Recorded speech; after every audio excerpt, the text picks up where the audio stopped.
Baru hantar mesej pada emak, dia kata abang memang tidur sini, belum tentu lega lagi. Abang kena jaga emak lah. Ada aku belum tentu boleh jaga mak. Masih tertanya-tanya, patutkah bagi tahu mak pasal orang jatuh itu? Aku rasa patutlah. Itu kan orang itu jatuh. Aduhai, aduhai, aduhai, kena siapkan lagu ini. Lebih baik ku harus basuh saja baju ini. Orang Mak Saleh selalu kata gantung baju memang menjijikkan. Dan aku kali ini setuju. Hari ini ku akan nyanyikan lagu 5 pasang baju sahaja. Hanya lagu-lagu ini. Memang lagu-lagu kini macam mana? Ganti lagu, ganti baju.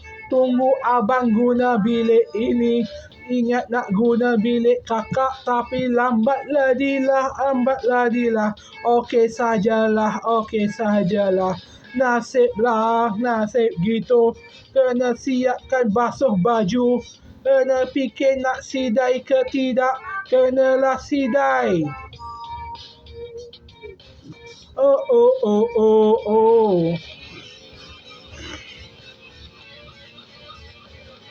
Dah malam pun basuh-basuh sahajalah.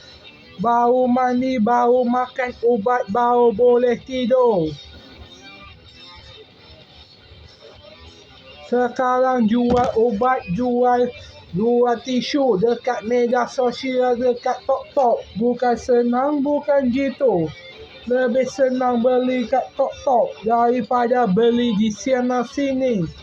Lain kali jangan resis. Kalau tidak jual tisu, bukan hina pun jual tisu. Berguna juga untuk buang hingus. Nasib baiklah adalah dilah. Ku teringat pula kakek itu jalan-jalan jual tisu. Ku tanya tidak penatkah? Dia kata penat. Kenapa zaman sekarang susah sangat jual tisu tepi jalan? Memang susahlah.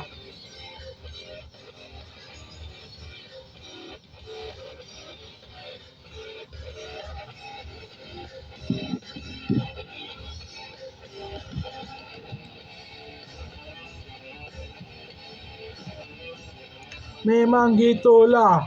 Kena siapkan lagu cepat. Ini last quote